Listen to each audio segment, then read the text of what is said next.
పరిశుద్ధ గ్రంథంలో నుంచి ఈ ఉదయ కాలమునకు మరి కీర్తనలు 27వ కీర్తన 10వ వచనాన్ని మరొకసారి మనం చదువుకుందాం. 27వ కీర్తన 10వ వచనం. నా తల్లిదండ్రులు నన్ను విడిచినను యెహోవా నన్ను చేరదీయును. హల్లెలూయా. దేవుని నామానికి మహిమ కలుగును గాక.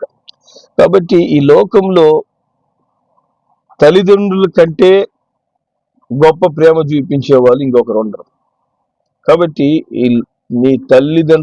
నా తల్లిదండ్రులు నన్ను విడిచినా యెహోవా నన్ను చేరదీయును అంటే అర్థం ఏంటంటే, ఈ లోకంలో అందరూ మనల్ని విడిచిపెట్టినా, ఈ లోకంలో నా వారు అనుకుంటున్నటువంటి మరి నేను ప్రేమించిన వారు కావచ్చు, నా స్నేహితులు కావచ్చు, నా సొంత బిడ్డలు కావచ్చు, నా తల్లిదండ్రులు కావచ్చు, నా భర్త, నా భార్య, అందరు ఎవ్వరు మనల్ని విడిచినా యెహోవా మనల్ని చేరదీస్తాడు. దేవుడు మనల్ని చేరదీసేవాడు, మనల్ని ఓదార్చేవాడు, మన వెంట ఎల్లప్పుడూ ఉండువాడై ఉన్నాడు. హల్లెలూయా. అందుకే దావీదు ఈ అద్భుతమైన మాట చెప్తున్నాడు. నా తల్లిదండ్రులు నన్ను విడిచిపెట్టినా కూడా, అంటే సమస్తం ప్రతి ఒక్కరు నన్ను విడిచిపెట్టినా దేవుడు నాకు తోడై ఉన్నాడు, ఆయన నన్ను చేరదీస్తాడు. దేవునితో ఎప్పుడైతే ఈ లోతైన సంబంధం ఒక వ్యక్తికి ఉండదో, లోకంలో ఎవరు విడిచిపెట్టినా వారు బాధపడుతూనే ఉంటారు. లోకంలో ప్రతిదినము ఎవరో ఒకరు మనల్ని విడిచిపెడతారు, ఎవరో ఒకరు మన హృదయాన్ని గాయపరుస్తారు, ఎవరో ఒకరు మనల్ని ఎంత వారికి మేలు చేసినా మనకు కీడు చేస్తూనే ఉంటారు. దేవునితో ఎప్పుడైతే మనకు అద్భుతమైన సహవాసం ఏర్పడుతుందో, ఈ లోకంలో మనము ఏది కోల్పోయినా మనం దిగులు పడం. హల్లెలూయా. ఎందుకంటే మన సహవాసము ప్రతిష్టమైనది, అది దేవునితో ఉంటున్నది. హల్లెలూయా. కాబట్టి దేవుడు మనకు అద్భుతమైన తల్లిగా మనల్ని ఓదారుస్తాడని మనం తెలుసుకున్నాం. ఆయన ఒక అద్భుతమైన తండ్రిగా మన బాధ్యతలను మనం తీసుకుంటాడు. ఆయన బాధ్యత కలిగిన తండ్రిగా మనకు తోడై ఉంటాడు, చేరదీస్తాడని మరి నిన్నటి దినమున మనం ధ్యానించాం. ఈరోజు దేవుని యొక్క చేరదీసే అనుభవాన్ని, మరి యొక్క విషయాన్ని మనం ధ్యానించబోతున్నాం. ఈ దినమున చూడండి, యోహాను సువార్త 15వ అధ్యాయంలోకి మనం వెళ్దాం. యోహాను సువార్త 15వ అధ్యాయము 15వ వచనం మనం చదివితే దేవుని వాక్యం చెప్తుంది, దాసుడు తన యజమానుడు చేయు దానిని ఎరుగడు కనుక ఇక మీదట దాసులని పిలవక స్నేహితులని పిలుచున్నాను. ఎందుకనగా నేను నా తండ్రి వలన విన్న సంగతులన్నింటినీ మీకు తెలియజేస్తుంది. హల్లెలూయా. కాబట్టి దేవుడు నిన్ను చేరదీయడానికి అద్భుతమైన స్నేహితుడిగా మన వెంట ఉంటాడు. ఆయన మనతో స్నేహం చేయాలని ఆశ కలిగిన దేవుడు. హల్లెలూయా. ఆయన ఎక్కడో దూరంలో మహాకాశములో మనతో సంబంధం లేకుండా జీవించాలని కోరుకునే వ్యక్తి కాదు. ఆయన ప్రతి క్షణం నీతో స్నేహం చేయాలని ఆశ కలిగిన నిజమైన స్నేహితుడు. హల్లెలూయా. దేవుని నామానికి మహిమ కలుగును గాక. నీకు నీ సొంతం అనుకుంటున్న ప్రతి ఒక్కరు నిన్ను విడిచిన దేవునితో నిజమైన స్నేహం నువ్వు చేయగలిగితే, దేవునితో సహవాసం నువ్వు కలిగి ఉన్నట్లయితే ఏది నిన్ను దుఃఖపరచలేదు. ఏ పరిస్థితులు, ఏ వ్యక్తులు నీ హృదయాన్ని గాయపరచలేరు. ఎందుకంటే దేవునితో స్నేహము అద్భుతంగా ఉంటది. అది రోజు రోజుకి ఆ బంధము దృఢమవుతూ ఉంటది. దేవునితో స్నేహం చేసే వ్యక్తి ఆ బంధములో ఆనందిస్తుంటాడు, ఆస్వాదిస్తూ ఉంటాడు. హల్లెలూయా. దేవుని నామానికి మహిమ కలుగును గాక. దేవుడు అంటున్నాడు, మీరు నన్ను ఏర్పరచుకోలేదు, కానీ నేను మిమ్మల్ని ఏర్పరచుకొని స్నేహితులని పిలుస్తున్నాను. మానవుడు ఎంతసేపటికి ఏం చేస్తాడు? లోకములో స్నేహితుల్ని వెతుకుతాడు. నిజంగా మనకి ఈ లోకంలో స్నేహితులు కావాలి. ఎందుకంటే మనం ఈ లోకంలో ఉంటున్నాం కాబట్టి మనకు పరిచయాలు అవసరం. కానీ చాలాసార్లు నిజమైన స్నేహితునితో సహవాసం లేనందువలన, నిజమైన స్నేహితుడైన యేసుతో సహవాసం లేకుండా, స్నేహం లేకుండా లోకంలో స్నేహం వెతికినందువల్ల లోకపు స్నేహితులు ఏం చేస్తారు? అనేక మంది మనకు మోసం చేస్తారు, మనకు హాని చేస్తారు, మన వైపు చూసి నవ్వుతూనే విషపు నవ్వు చూపిస్తారు, వెనక గోతులు దవ్వుతారు, మన నాశనాన్ని కోరుకుంటారు. ఎక్కువ మంది స్నేహితులు అటువంటి వారిగా ఉంటారు. చాలా కొద్ది మంది మంచి స్నేహితులు మనకు దొరుకుతారు. ఖచ్చితంగా ఈ లోకంలో మంచి ఉంది కాబట్టి కొద్ది మంది మంచి వాళ్ళు ఉంటారు. కానీ అత్యధికంగా స్నేహం వల్ల మోసపోయిన వారే మనకు కనిపిస్తుంటారు. లోకంతో స్నేహము దేవునితో వైరం అని మీరు ఎరుగరా అని దేవుని వాక్యం చెప్తుంది. లోకంతో అధికంగా స్నేహం చేస్తూ, లోకంతో స్నేహం చేసిన వాళ్ళతోనే పరిచయాలు పెట్టుకొని, లోకంలో స్నేహం కోసం మనుషులు పరితపిస్తుంటారు. 24 గంటలు ఏం చేస్తుంటారు? ఫోన్లలో మాట్లాడుతూనే ఉంటారు. లోకంలో ఉన్న వ్యక్తులతో మాట్లాడి మాట్లాడి మాట్లాడి మరి సోషల్ మీడియాలో చాటింగ్లు చేసి చేసి చేసి చేసి మరి ఆ స్నేహితుల కోసం ఎన్నో ప్రాంతాలకు వెళ్తుంటారు. మరి కాలేజీల్లో, స్కూళ్ళల్లో ఉన్న వాళ్ళు ఇంకా స్నేహితులతో అధికంగా గడుపుతుంటారు.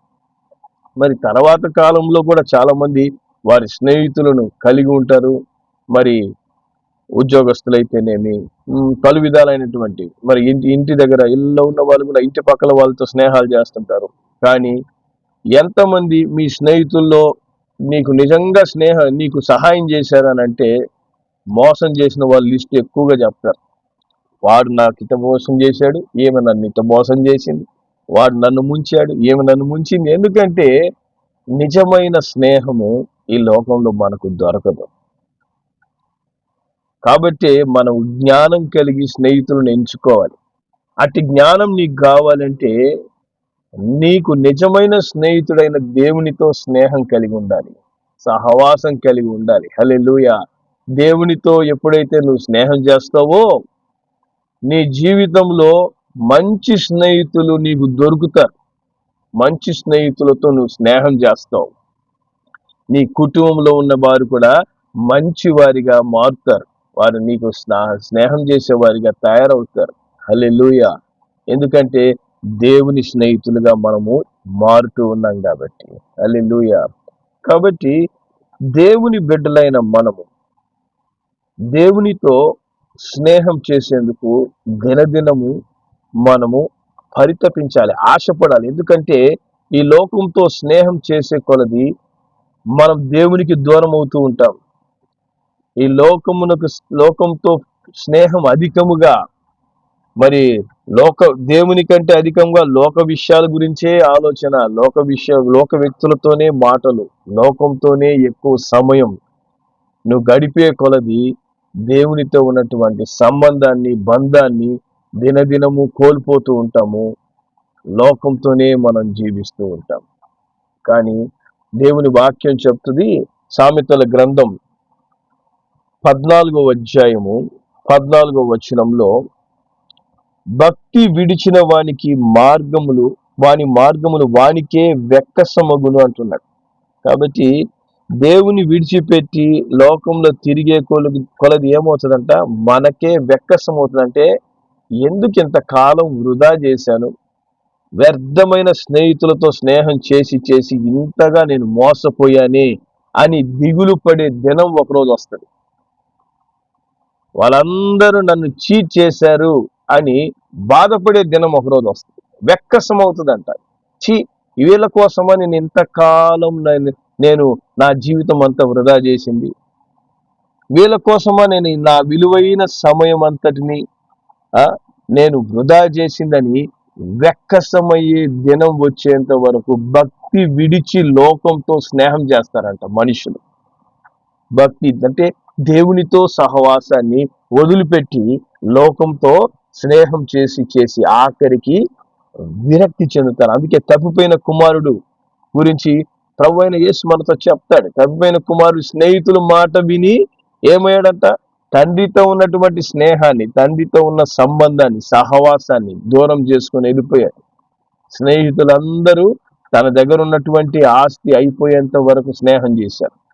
నీ దగ్గర ఏది వాళ్ళకి కావాలో, అది నీ ఆస్తి కావచ్చు, లేకపోతే నీ యొక్క జ్ఞానం కావచ్చు, నీ తెలివి కావచ్చు, లేకపోతే నీ అందం కావచ్చు, ఏదో ఒకటి నీలో వాళ్ళకి అవసరమైనది నిన్ను విడిచిపెట్టేంత వరకు లోకం నీతో స్నేహం చేస్తుంది. తర్వాత లోకం మనల్ని విడిచిపెడుతుంది, కానీ దేవుడు ఎల్లప్పుడూ మనతో స్నేహం చేస్తాడు. హల్లెలూయా. మరి దేవుడు పరిశుద్ధ గ్రంథంలో గమనించినట్లయితే యాకోబు రాసిన పత్రిక 2:23లో అబ్రాహాము దేవుని స్నేహితుడని పిలువబడ్డాడంట.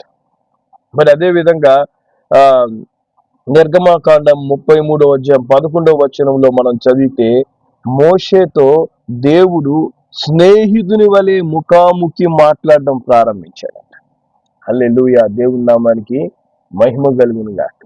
మరి దేవుడు, చాలా మంది అనుకునే ఆలోచన ఏంటంటే, దేవుడు మనతో మాట్లాడాలంటే నేను ఒక మోషే లాగా తయారవ్వాలి, ఒక అబ్రాహాం లాగా ఉంటే దేవుడు మనతో స్నేహం చేస్తాడేమో, కాబట్టి ఆయనతో స్నేహం చేసే అర్హత నాకు లేదు, కాబట్టి లోకంలో ఉండే వాళ్ళతో నేను స్నేహం పెట్టుకుంటాను.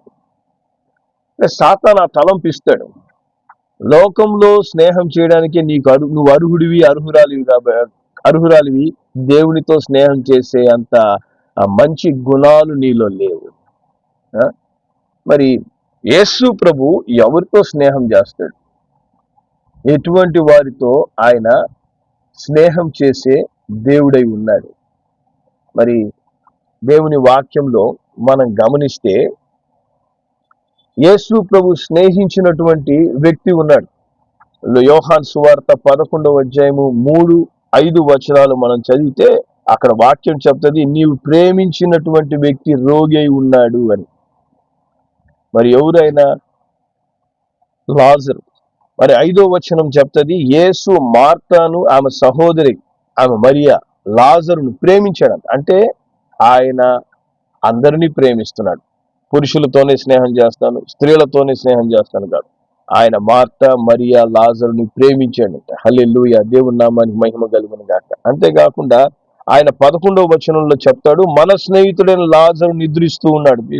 లాజర్ గురించి ఆయన ఏం చెప్తాడంటే, మన స్నేహితుడయ్యా లాజరు, అతను నిద్రిస్తూ ఉన్నాడంటూ లాజరు గురించి స్నేహితుడు అని పిలుస్తూ ఉన్నాడు. మరి దేవుడు ఎవరితో స్నేహం చేస్తాడు? ఎవరితో స్నేహం చేస్తాడంటే, యేసు ప్రభువుకి ఒక పేరు పెట్టారు లోకం. ఏమని పేరు పెట్టారు చూడండి. మత్తయి సువార్త 11:19 చూస్తే, మనుష్య కుమారుడు తినుచును త్రాగుచును వచ్చెను గనుక ఇదిగో వీడు తిండిబోతును మద్యపానీయు సుంకరులకును పాపులకును స్నేహితుడు అని వారు అనుచున్నారు. యేసు ప్రభు ఎవరి స్నేహితుడయ్యాడంట? పాపుల స్నేహితుడయ్యాడంట. హల్లెలూయా. ఈ లోకంలో ఘోరమైన పాపిని దేవుడు స్నేహం చేస్తాడు.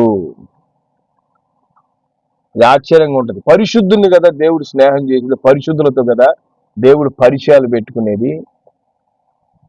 దేవుడు పాపులతో స్నేహం చేస్తాడంట. ఘోరమైన పాపిగా నేనున్నాను కాబట్టి నాతో దేవుడు స్నేహం చేశాడు, నన్ను ప్రేమించాడు. హల్లెలూయా. నువ్వు ఆ స్థితిలో ఉంటే దేవుడు నీతో స్నేహం చేస్తాడు. దేవుని నామానికి మహిమ కలుగును గాక. హల్లెలూయా. మరి యేసు ప్రభు గురించి కొంతమంది పరిశుద్ధులు అనుకునే వాళ్ళు ఏమని చెప్తున్నారు చూడండి. మార్కు సువార్త 2:16-17 చూస్తే అక్కడ దేవుని వాక్యం చెప్తుంది, పరిచయలలోనున్న శాస్త్రులు ఆయన సుంకరులతోనూ పాపులతోనూ భుజించుట చూచి, ఈయన సుంకరులతో పాపులతో కలిసి భోజనం చేయుచున్నాడు ఏంటి అని శిష్యులను అడగగా, యేసు ఆ మాట విని, రోగులకే గాని ఆరోగ్యం గల వారికి వైద్యుడు అక్కర్లేదు, నేను పాపులనే పిలవచ్చితిని కానీ నీతిమంతులు పిలవరాలేదు. హల్లెలూయా. దేవుని నామానికి మహిమ కలుగును గాక. కాబట్టి ఈయన ఎవరితో భోజనం చేస్తున్నాడంట? పాపులతో భోజనం చేస్తున్నాడంట. చూడండి, ఈ లోకంలో ఎవరైనా ఒకరితో ఫ్రెండ్షిప్ చేయాలి అంటే నాకంటే స్టేటస్, నాకంటే రిచ్, నాకంటే టాపు, నాకంటే వీక్ని ఎప్పుడు చూడరు. అన్నిటికీ పైగా ఉన్న వాళ్ళకే ఫోన్ చేసి మాట్లాడతారు. Hello, hi, how are you అని చెప్పి మాట్లాడడం, వాళ్ళని ఇష్టపడడం, వాళ్ళు వీళ్ళని ప్రేమించే విధంగా వీళ్ళు ఇష్టంగా ప్రవర్తించడం. ఈ విధంగా స్నేహం చేయడానికి ఇష్టపడుతుంటారు. వాళ్ళకంటే తక్కువ ఉండే వాళ్ళని ఏందమ్మా, ఏంటి, సరే ఓకేయా, ఈ విధంగా కట్ స్నేహాలు చేయరు. కానీ యేసయ్య అతి పరిశుద్ధుడు. ఆయన పరిశుద్ధతను కనీసం మన కళ్ళతో మనం చూడలేమంట, అంత పరిశుద్ధుడు ఆయన. దేవదూతలే ఆయన పరిశుద్ధతను చూడలేక కళ్ళు మూసుకున్నారంట. హల్లెలూయా. ఆయన పరిశుద్ధుడు పరిశుద్ధుడు పరిశుద్ధుడు కళ్ళు మూసుకుని ఆయన ఆరాధిస్తున్నారు. హల్లెలూయా. అంత పరిశుద్ధుడైన దేవుడు నేను ఎవరితో స్నేహం చేస్తానంటున్నాడు? పాపులతో స్నేహం. నాకంటే కడుహీనులు, దరిద్రులు, నన్ను నా దేవాన్ని పిలిచే అర్హత లేని వాళ్ళతో దేవుడు స్నేహం చేస్తాడు. హల్లెలూయా. ఇప్పుడు మనం క్వాలిఫై అవుతున్నామా దేవునితో స్నేహం చేయడానికి? క్వాలిఫై అవుతున్నాం, ఖచ్చితంగా క్వాలిఫై అవుతాం. ఎందుకంటే మనం పాపులం కాబట్టి. హల్లెలూయా. దేవుని నామానికి మహిమ కలుగును గాక. మరి యేసు ప్రభు ఒకసారి పేతురుని కలుస్తాడు. పేతురుని కలిసినప్పుడు అక్కడ ఏం జరుగుతుంది? మరి లూకా సువార్త 5వ అధ్యాయం 8వ వచనంలో మనం గమనిస్తే యేసు ప్రభు ఆయన్ని చేపలు దొరకలేదు రాత్రి అంతా ఆయన వల వేసినప్పుడు. అప్పుడు యేసయ్య అంటాడు, ఇదిగో నేను చెప్పిన స్థలంలో పోయి 1000 చేపలు దొరుకుతాయి అన్నప్పుడు అతని జీవితంలో పట్టణాన్ని చేపలు పట్టాడంట. పట్టినప్పుడు ఈయన దేవుని కుమారుడు నాకు అర్థమైంది, పరిశుద్ధుడు నాకు అర్థమైంది. అందుకే ఆయన ఒక మాట చెప్తాడు. ఏమని చెప్తున్నాడు? 5వ అధ్యాయం 8వ వచనంలో, సీమోను పేతురు అది చూసి యేసు మోకాలు ఎదురు సాగిలపడి, ప్రభువా నన్ను విడిచిపొమ్ము, నేను పాపాత్ముడను అని చెప్పాను. పాపాత్ముడని ఎవరు ఆయనకి చెప్పారు? యేసయ్య ఏమన్నా పాపాత్ముడా లోపల పోయి చేపలు పట్టు అని చెప్పేసి అన్నాడా? లే, పేతురు లోపల పోయి చేపలు పట్టు అన్నాడు. హల్లెలూయా. కానీ యేసులో ఉన్న పరిశుద్ధత అతన్ని పాపిగా చూపించగలిగింది. అతనికి అర్థమైంది, నేను పాపిని, ఆయన పరిశుద్ధుడు. హల్లెలూయా. ఆయన ఏంది నాతో స్నేహం చేయడానికి వస్తున్నాడే. హల్లెలూయా. మరి యేసయ్య యొద్దకు వచ్చి ఆయన అడుగుతున్నాడంట, అయ్యా నేను పాపాత్మునయ్యా, నీతో స్నేహం చేయడానికి నాకు అర్హత లేదు, నన్ను వదిలిపెట్టేసి ఏదో నా బ్రతుకు నేను బ్రతుక్కుంటాను అంటే యేసయ్య ఏమంటున్నాడు? 10వ వచనంలో, భయపడకుము, ఇప్పటి నుండి నువ్వు మనుషులు పట్టువాడవై ఉంటావు అని తన వెంట రమ్మని చెప్పాడంట. హల్లెలూయా. అప్పుడు పేతురు ఏం చేస్తున్నాడు? సమస్తమును విడిచిపెట్టాడు. హల్లెలూయా. దేవునితో స్నేహం చేయడానికి ఆయన ఏం చేస్తున్నాడు? ఆయన యేసయ్యను కలవక ముందు వరకు పాపిగా ఉన్నాడు. నేను పాపాత్ముడనని చెప్పాడు. పాపులతో స్నేహం చేయడానికి యేసయ్య పేతురు వద్దకు వచ్చినప్పుడు పేతురు, అయ్యా నేను పాపాత్ముడు, నన్ను వదిలేసేయి అన్నాడు. కానీ యేసయ్య అతని జీవితాన్ని తాకగానే అతని పరివర్తన చెంది ఆయన ఏం చేస్తున్నాడు? పాపాన్ని విడిచిపెట్టేశాడంట. యేసయ్యను వెంబడించడం స్టార్ట్ చేశాడు. హల్లెలూయా. అదే విధంగా పాపుల స్నేహితుడిగా యేసయ్య మనతో స్నేహం చేసి మనలను పరిశుద్ధులుగా మారుస్తాడు. హల్లెలూయా.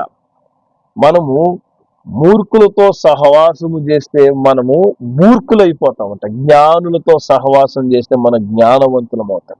అదే విధంగా దేవునితో సహవాసం చేస్తే మనం దేవుని కుమారులం అవుతాం. హల్లెలూయా. జ్ఞానులతో సహవాసం చేస్తే జ్ఞానం వచ్చినట్టు, దేవునితో సహవాసం చేస్తే మనం దేవుని బిడ్డల్లా మారుతాం. పేతురు జీవితంలో ఆ కార్యం జరిగింది, జక్కయ్య జీవితంలో ఆ కార్యం జరిగింది, పాపములో పట్టబడిన మరియా జీవితంలో ఆ కార్యం జరిగింది. నీ జీవితంలో ఏ కార్యం జరిగింది? నీలో ఏ మార్పు వచ్చింది? నువ్వు ఎవరితో సహవాసం చేస్తున్నావో నీ జీవితాన్ని చూసి చెప్పగలరు. నీ జీవితంలో నువ్వు జీవించే విధానాన్ని బట్టి నీ స్నేహం ఎవరో చెప్పగలరు. అందుకే ఇంగ్లీష్ భాషలో ఒక సామెత ఉంటుంది, tell me your friend and I will tell you about your character అని చెప్పి. నీ స్నేహితుడు ఎవడో నీ స్వభావం అలాగే ఉంటుంది అని చెప్పి. కాబట్టి మనం ఎవరితో మోసగాళ్ళతో స్నేహం చేస్తే మనం మోసగాళ్ళలాగా ఉంటాం. అబద్ధికులతో స్నేహం చేస్తే మనం అబద్ధికులుగా ఉంటాం. చెడ్డ మాటలు మాట్లాడే వాడితో స్నేహం చేస్తే మనం అదే విధంగా ఉంటాం. వెనక గోతులు తవ్వే వాళ్ళతో స్నేహం చేస్తే మనం గోతులు తవ్వుతుంటాం. యేసయ్యతో సహవాసం చేస్తే దేవుని బిడ్డలుగా మనం ఉంటాం. హల్లెలూయా. దేవుని నామానికి మహిమ కలుగును గాక. కాబట్టి ఈ రోజు మనం ఏ విధంగా మారాం, ఏ విధంగా ఉన్నాం, దాన్ని బట్టే మన స్నేహం ఎవరితో అర్థమైపోద్ది. హల్లెలూయా. నువ్వు యేసయ్యతో స్నేహం చేస్తుంటే పేతురులా నీ జీవితం మారిపోయి ఉండాలా, జక్కయ్యలా నీ జీవితం మారిపోయి ఉండాలి, మరియాలాగా నీ జీవితం మారిపోయి ఉండాలి. హల్లెలూయా. యేసయ్యతో స్నేహం చేసిన వాళ్ళందరి జీవితాలు మారిపోయినాయి. మరి మన జీవితాలు ఎందుకు మారడం లేదు? ఎందుకు జీవితకాలం మనము సమస్యల్లో ఏడుస్తూ ఉన్నామంటే మనకు దేవునితో స్నేహం లేదు. హల్లెలూయా. దేవునితో మనము స్నేహం చేయడం లేదు. దేవుడు నీతో స్నేహం చేయాలని కోరుకున్నాడు. అందుకే ఆయన అంటాడు, స్నేహితులలో అత్యున్నతమైన స్నేహితును నేనే అని ఆయన ఎలా చెప్తాడంటే, చూడండి, యోహాను సువార్త 15వ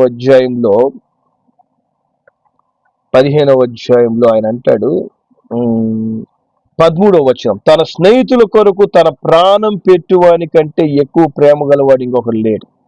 స్నేహితుల కొరకు ప్రాణం పెట్టేవాడు నిజమైన స్నేహితుడు. మరి నీ కోసం ప్రాణం పెట్టినటువంటి నువ్వు ఫోన్లో మాట్లాడుతున్నా, సోషల్ మీడియాలో చాటింగ్ చేస్తున్నా, లేకపోతే ఇంకొక విషయాల్లో వాళ్ళతో రాత్రి పగళ్ళు వాళ్ళతోనే సహవాసం కలిగి ఉన్న వారిలో ఎవరైనా నీ కోసం ప్రాణం పెట్టారా?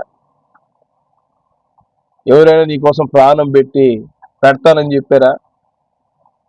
యేసయ్య అంటున్నాడు, ప్రాణం పెట్టేవానికంటే గొప్ప స్నేహితుడు ఇంకొకరు లేరు. అంటే అర్థం ఏంటంటే, నేనే నీ కొరకు ప్రాణం పెట్టిన నిజమైన స్నేహితుడు, నిన్ను నాతో స్నేహం చేయి అని ఆయన కోరుకుంటున్నాడు. హల్లెలూయా. మరి ఆయనతో నువ్వు స్నేహం చేస్తున్నావా? ఆయనను ద్వేషించే విధంగా లోకంతో స్నేహం చేస్తున్నావా? లోకంతో స్నేహము దేవునితో ద్వేషం, వైరం. హల్లెలూయా.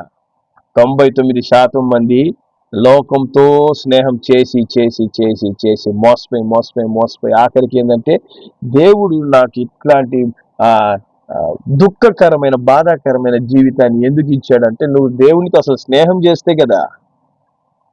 దేవునితో స్నేహం చేసి ఉంటే నీ జీవితం అద్భుతంగా ఉండేది. హల్లెలూయా.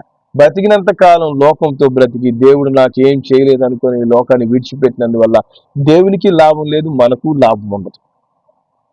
దేవునితో స్నేహం చేయడానికి దేవుడు ఈ దినం చేతులు చాపి పిలుస్తున్నాడు. హల్లెలూయా. ఆయన పాపుల స్నేహితుడంట. మనకు అద్భుతమైన అర్హత ఇచ్చాడు ఆయన. నువ్వు పాపివే అయితే నేను నీతో స్నేహం చేస్తా. మనలాగా ఆయన ఆలోచించడం లేదు. మనమైతే ఏంటంటే, మనకంటే పై లెవెల్ ఉండే వాళ్ళని, పై స్టేటస్ ఉండే వాళ్ళని వెతుక్కుంటాం. దేవుడు వెరీ లో లెవెల్ నుంచి వెతుకుతున్నాడు. పెంట కుప్ప మీద ఉన్నటువంటి దరిద్రుల్లాగా ఉన్న మనతో స్నేహం చేయడానికి ఆయన ఆకాశ మహాకాశాలు విడిచిపెట్టి వస్తున్నాడు. ఆయన వాల్యూ తెలియదు కాబట్టి మనం ఆయనతో స్నేహం చేయలేం. హల్లెలూయా. అట్టున్నారు మనుషులు. దేవునితో ఎప్పుడు స్నేహం ప్రారంభిస్తావు నువ్వు? ఈ లోకంలో నాకు ఒక 80 సంవత్సరాలు 90 సంవత్సరాలు వచ్చినప్పుడు అప్పుడు నేను స్నేహం ప్రారంభిస్తానంటావా? దేవునితో నేడే నీ సంబంధాన్ని సరి చేసుకోవాలి. యేసయ్యతో స్నేహం చేయాలి. యేసయ్యతో స్నేహం చేయాలంటే ఆయన చెప్పే కొన్ని సంగతులు మనం ఫాలో చేయాలి. హల్లెలూయా. ఆయన ఏమంటాడు? 14 యోహాను సువార్త 15:14 మనం చదువుదాం. నేను మీకు ఆజ్ఞాపించిన వాటిని చేసినట్లా మీరు నా స్నేహితులై ఉంటారు అంటున్నాడు. హల్లెలూయా. నేనేం చెప్తానో అది కరెక్ట్ గా చేస్తే మీరు నాకు స్నేహితులు అవుతారు. హల్లెలూయా. దేవుడు చెప్పేదాన్ని మనం చేస్తే చాలు. దేవుడు చెప్పేది ఏంటి? పోయి వాడిని ముంచేసిరా, వీడిని నాశనం చెయ్యి, ఇట్లాంటి మాటలు ఆయన ఏం చెప్తాడా? దేవుడు ఏం చెప్తాడు? మంచిగా జీవించు, పరిశుద్ధంగా ఉండు, ఈ లోకంతో స్నేహం తగ్గించుకో. హల్లెలూయా. ఇలాంటి మంచివి చెప్తాడు ఆయన. హల్లెలూయా. అనవసరమైన స్థలముల్లో సమయం వృధా చేయొద్దు అంటాడు. హల్లెలూయా. ఆయన ఆజ్ఞాపించిన దాన్ని, దేవునితో నువ్వు సహవాసం కలిగినప్పుడు దేవుడు ఎన్నో విషయాలు మనతో మాట్లాడుతుంటాడు, చెప్తుంటాడు. నువ్వు నా స్నేహితుడిగా ఉండాలంటే నైనా ఇట్లుండు. పేతురు ఏం చేశాడంట? దేవునికి ఇష్టం లేని దాన్ని విడిచిపెట్టేశాడు, దేవునితో స్నేహితుడిగా మారిపోయాడు. హల్లెలూయా. దేవుని నామానికి మహిమ కలుగును గాక. దేవుని కోసం నువ్వు ఏది విడిచిపెట్టగలుగుతున్నావు? నీ గుణాల్లో, నీ స్వభావాల్లో, నీ ప్రవర్తనల్లో ఏమైనా దేవుని కోసం విడిచిపెట్టడానికి మనం సిద్ధంగా ఉన్నామా? ఏది నేను విడిచిపెట్టను, అదే విధంగా నేను ఉంటాను, మారు మనసు లేకుండా నేను జీవిస్తాను. మరి దేవుడు నాకు మేలు చేయాలంటే ఎడ చేస్తాడు? మేలు ఎట్ట నీతో దేవుడు స్నేహం చేస్తాడు? హల్లెలూయా. నిజమైన స్నేహితుడు ఏం చేస్తాడంట? చూడండి, సామెతల గ్రంథం 27వ అధ్యాయము 6వ వచనం మనం చదువుదాం. సామెతల గ్రంథం 27వ అధ్యాయం 6వ వచనంలో దేవుని వాక్యం చెప్తుంది. ఇక్కడ మేలు కోరి స్నేహితుడు గాయములు చేయును, పగవాడు లెక్కలేని ముద్దులు పెడతాడంట. మనం మేలు కోరేటువంటి యేసయ్య మనకి ఎన్నోసార్లు గాయాలు చేస్తాడు. హల్లెలూయా. గాయాలంటే ప్రతిరోజు కత్తితో నిన్ను గీయడు, పొడవుడు. ఆయన ఏం చేస్తాడంటే నీకు ఇష్టమైనటువంటి సెల్ ఫోన్ పక్కన పెట్టమంటాడు, నీకు ఇష్టమైన లోకపరమైనటువంటి క్రియలు మానేయమంటాడు, లోకస్తులతో ఉన్న పరిచయాలు కట్ చేయంటాడు. ఇవన్నీ కూడా ఏంటంటే మనకు కత్తిపోటు లాగా అనిపిస్తుంది, బాధ అనిపిస్తుంది. అరే, నాకు ఇష్టమైనవన్నీ వదిలిపెట్టాలని చెప్పి ఏసై చెప్తున్నాడు, నేను వదిలిపెట్టలేను ఏసై, లోకంతో వెళ్ళిపోతానని చెప్పి చాలా మంది ఏం చేస్తారు? లోకంతో వెళ్ళిపోతారు. ఆఖరికి ఏమైపోద్ది? అన్ని కోల్పోతారు. తప్పిపోయిన కుమారులా తయారైపోతారు. తప్పైన కుమారుడికైనా బుద్ధి వచ్చింది, చాలా మందికి బుద్ధి రాకుండా ఈ లోకాన్ని వదిలిపెట్టి వెళ్ళిపోతారు. ఆఖరికి ఎక్కడికి వెళ్ళిపోతారు? దేవుని బిడ్డలైన మనము దేవునితో స్నేహం చేయాలి. హల్లెలూయా. పరిశుద్ధ గ్రంథంలో నాకు ఇష్టమైన క్యారెక్టర్ ఎవరంటే హానోక్. ఆదికాండం 5వ అధ్యాయం 21 నుంచి 24 వరకు రాయబడింది. దాంట్లో హానోక్ అంట దేవునితో 300 సంవత్సరాలు స్నేహం చేశాడంట. 300 years ఫ్రెండ్షిప్ విత్ గాడ్.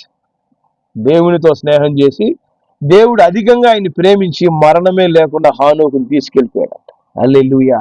ఎంత గొప్ప ప్రేమికుడు దేవుడు. హానోకు అధికంగా దేవునితో స్నేహం చేసినందువల్ల హానోకు ఇక భూమి మీద ఉండదు, నాతో పాటు పరలోకానికి వచ్చి ఆయన తీసుకెళ్ళిపోయాడు. నిజంగా నువ్వు దేవునితో స్నేహం చేస్తే నీ జీవితం అంత మధురంగా ఉంటది. ఏడ్చుకునే జీవితాలుగా మన జీవితాలు ఉండవు, బాధపడే జీవితాలుగా మన జీవితాలు ఉండవు.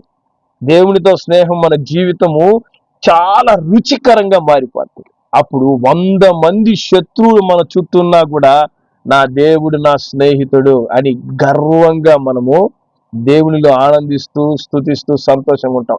ఎంతమంది మనకు హాని చేయడానికి ప్రయత్నిస్తున్నా కూడా యేసయ్య అన్ని చూసుకుంటాడు, నా స్నేహితుడి పేరు యేసు అని మనము ప్రశాంతంగా నిద్రపోతాం. ఎందుకంటే ఆయనకు అసాధ్యమైంది ఏది లేదు, ఆయన సమస్తము చేయగలిగిన అద్భుతమైన స్నేహితుడు. హల్లెలూయా. ఆయనతో ఈరోజు నీవు ఎటువంటి బంధాన్ని కలిగి ఉన్నావు? ఆయనతో స్నేహం ఉందా నీకు? ఆయనతో స్నేహం లేకుండా నువ్వు ఈ లోకంలో ఒక సమాధానకరమైన జీవితం బ్రతకలేవు. ఈ లోకంలో మరలా నష్టపోతావు, మోసపోతావు. ఒక దినం ఈ లోకంలో సమస్తాన్ని కోల్పోతావు. కాబట్టి ప్రభువుతో నీ స్నేహాన్ని ప్రారంభించు. మన బెస్ట్ క్వాలిఫికేషన్ ఏంటంటే పాపులు. నువ్వు పాపిగా ఉంటే నిన్ను దేవుడు స్నేహం చేయడానికి అర్హుడిగా అంగీకరించి నిన్ను పరిశుద్ధునిగా మారుస్తాడు, నీ జీవితాన్ని మార్చివేస్తాడు. హల్లెలూయా. ప్రార్థన చేద్దాం. ప్రేమగల మా యేసయ్య, పరిశుద్ధుడా, నీకు వందనాలు స్తోత్రాలు చెల్లిస్తున్నామయ్యా. తండ్రి, పాపాత్ములము, అర్హత లేని వారు నైనా తండ్రి, నీ పేరు కూడా పలికేందుకు మాకు తండ్రి అట్టి ఆ పరిశుద్ధమైన నామాన్ని పలికేందుకు మాకు అర్హత లేదయ్యా. కానీ యేసయ్య, పాపినైనా నన్ను ప్రేమించడానికి తండ్రి కల్వారి సెలవులో ప్రాణం పెట్టి నీ కొరకు ప్రాణం పెట్టిన నిజమైన స్నేహితులు నేనే అంటున్నాయినా మాతో స్నేహం చేస్తున్న యేసయ్య నీకు వందనాలు. నీ ప్రేమను నీ స్నేహాన్ని అనేక సార్లు తోసివేశాం. ఈ ప్రేమ మాకొద్దు, ఈ స్నేహం మాకు అక్కర్లేదు. మమ్మల్ని మోసం చేసే, మమ్మల్ని ముంచేసే, మా నాశనాన్ని కోరుకునే వాళ్ళతోనే మా స్నేహం అంటూ అనేక సార్లు నిన్ను విడిచి తప్పిపోయిన కుమారులమైపోయినాం నాయనా. దేవా, ఇక్కడైనా ఈ రోజైనా మాకు బుద్ధి వచ్చేందుకు సహాయం చేయండి. తప్పిపోయిన కుమారుడికి బుద్ధి వచ్చినప్పుడు తిరిగి తండ్రి స్నేహాన్ని కోరుకున్నాడు. హల్లెలూయా. ఈ దినం మాకు బుద్ధి రావాలి. చాలు, ఈ లోకంతో స్నేహం చేసి చేసి చేసి నష్టపోయింది, నాశనమైంది. ఈ లోకంలో స్నేహితుల ద్వారా, బంధువుల ద్వారా, ఈ లోకంలో నా అనుకున్న వాళ్ళ ద్వారా గాయపరచబడింది, బాధపరచబడింది. చాలు దేవునితో స్నేహం. హల్లెలూయా. హానోకు వలె 300 సంవత్సరాలు సడన్ గా కనబడకుండా ఎత్తబడిపోవడం, అటువంటి స్నేహం మాకు ఇవ్వండి నాయన. అబ్రాహాం వలె దేవుని స్నేహితులను పిలవబడేందుకు సహాయం చేయి. మోషే వలె ముఖాముఖి దేవునితో మాట్లాడే అనుభవాలు మాకు దయచేయండి. యేసయ్యా తండ్రి, పేతురు జీవితాన్ని మార్చివేసినట్లు, మరి తండ్రి మరియా జీవితాన్ని మార్చివేసినట్టు మా జీవితాలు మార్చివేసే స్నేహం మాకు కావాలయ్యా. అట్టి స్నేహాన్ని నాయనా మేము కోరుకునేందుకు, యేసయ్యా నీ వెంట నడిచేందుకు మా కృప దయచేయమని యేసు నామములో ప్రార్థిస్తున్నాం తండ్రి. ఆమేన్.